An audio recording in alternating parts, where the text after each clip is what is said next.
name is Walter Scott, and I'm an artist here in residence at the Foundry Darling.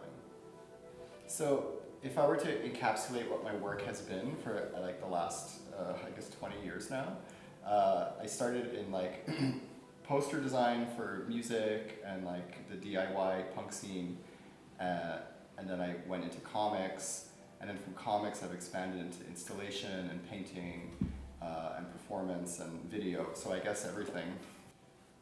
So my comic series Wendy originally started as just simply a series of like not so serious stories about like a young artist in a punk scene.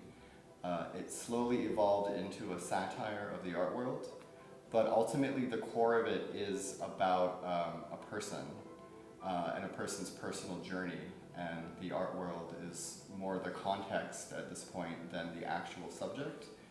But just by roundabout of it being the context, it is also about the art world. So it's kind of both. So I've been making this graphic novel series for several years now, I would say a decade. And the process of making these books, it's very, very explicitly narrative focused. So that is a very specific process that it's like from a start to finish, trying to tell a story from beginning to end. And most recently, I've moved into creating large-scale canvases that have a similar aesthetic, and they derive from the aesthetics of the comics that I've made. But they're a little bit more abstracted in the sense that it's as though when you're experiencing the work, you're looking at a panel, but a lot of the elements have been removed. And one would think that's sort of antithetical to narrative, but I find that in creating them, it's another way to approach narrative in almost a more expansive way, because the more elements you remove, the more interpretation can be put onto the canvas itself.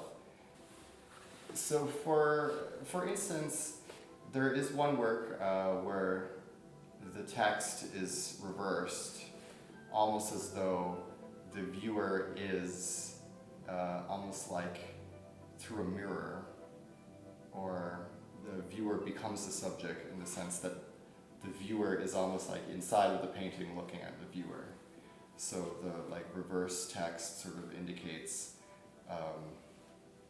like a point of viewing where the viewer becomes the viewed. And I think that ties into my idea of both self-reflection and reflection on the art world and our implication in the way that we create this world together. How sometimes I think that we're all just creating this fiction of the art world together, and that like we are players in our own fiction of reality.